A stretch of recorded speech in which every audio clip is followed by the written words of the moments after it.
Psalm 13 is one of those rare places in ancient literature where the mask of religious perfection completely drops, and we are left with a man who is honestly asking if God has just checked out on him. It starts with this relentless, fourfold cry of "How long?" And honestly, it feels more like a modern therapy session or a late-night journal entry than a formal hymn.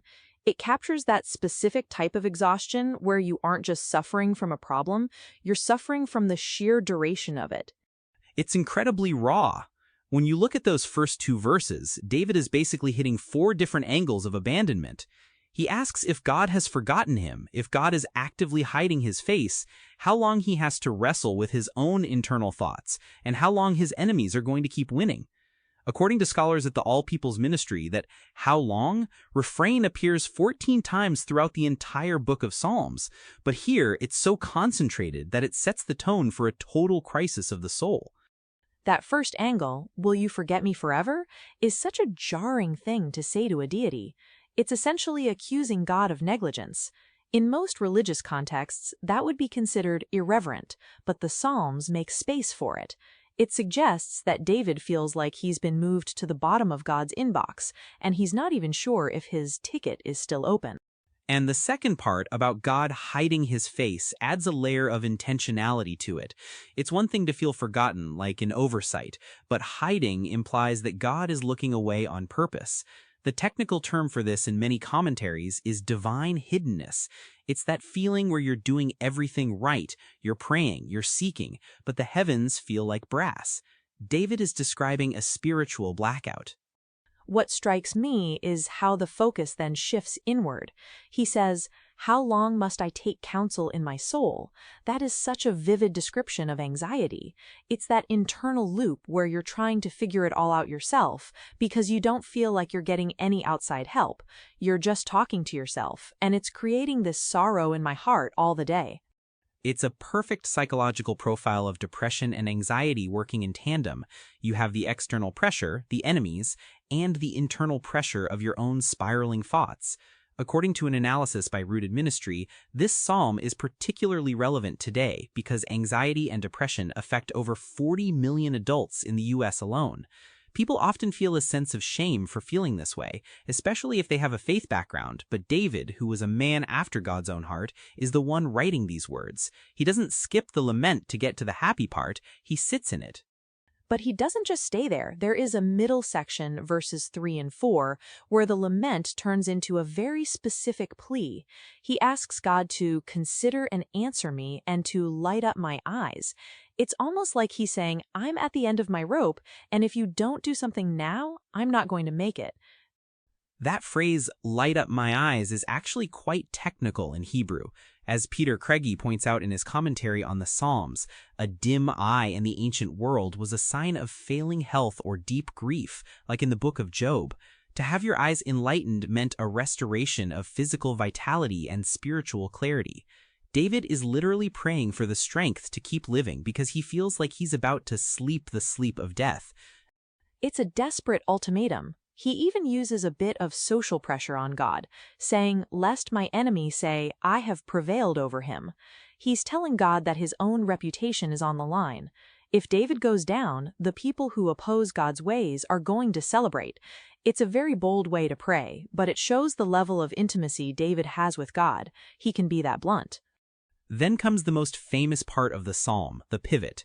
In verse 5, the tone shifts completely. It starts with that small but massive word, but I have trusted in your steadfast love.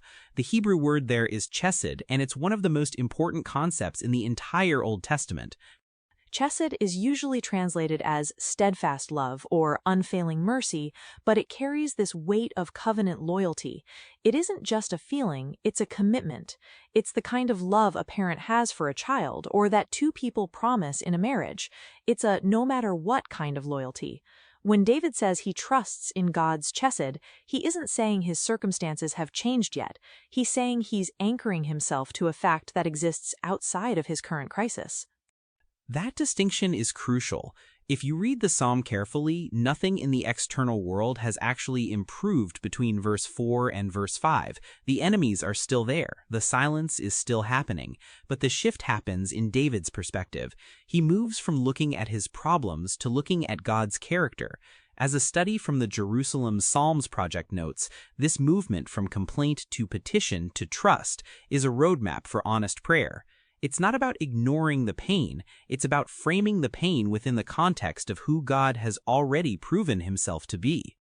It's interesting that he uses the past tense for trust, I have trusted, but the future tense for the result, my heart shall rejoice.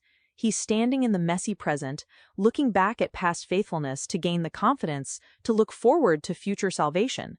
It's a deliberate choice to rejoice even when the reasons for rejoicing aren't visible yet. And the final verse is where he resolves to sing. I will sing to the Lord because he has dealt bountifully with me. Again, that dealt bountifully refers to what has happened in the past. He's reminding himself of the track record. It's like he's building a bridge out of his memories to get across the current canyon of despair. It really challenges the idea that faith is about being happy all the time.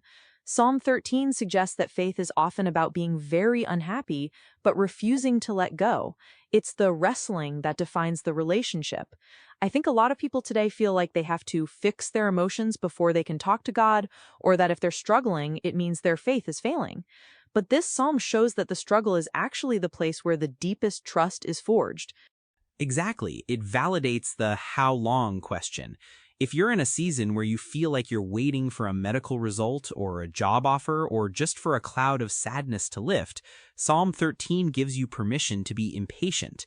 It says that God isn't intimidated by your frustration. The goal of the lament isn't just to vent, it's to move through the venting to the point where you can remember the chesed, the steadfast love, that doesn't depend on how you feel in the moment. It's a very short psalm, only 6 verses, but it covers the entire spectrum of human experience. From the bottom of the pit to the promise of a song, it doesn't give us a timeline for when the how long will end, but it gives us a way to survive the waiting.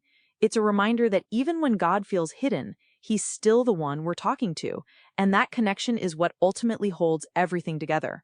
And for anyone who feels like they're stuck in those first 2 verses right now, David's journey suggests that the but is coming.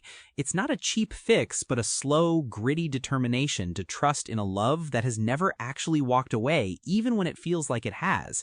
If you know someone who's currently in one of those how long seasons, share this episode with them as a reminder that their honesty is a form of faith.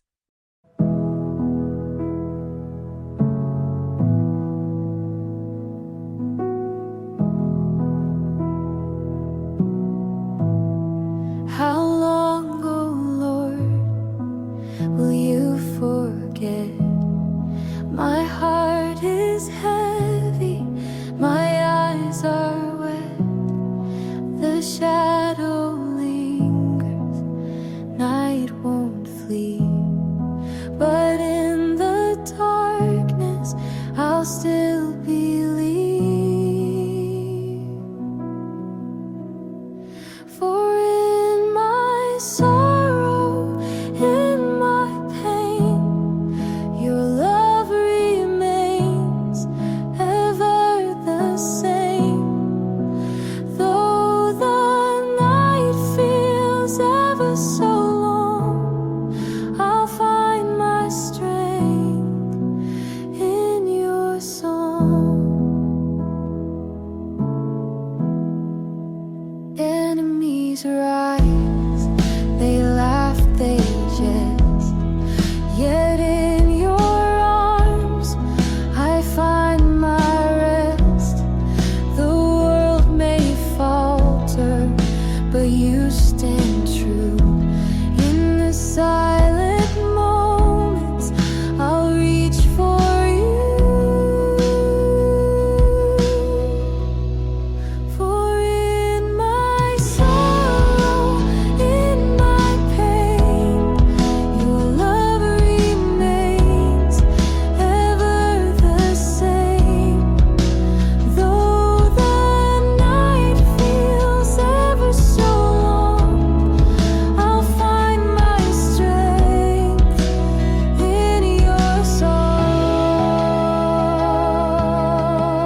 my salvation song,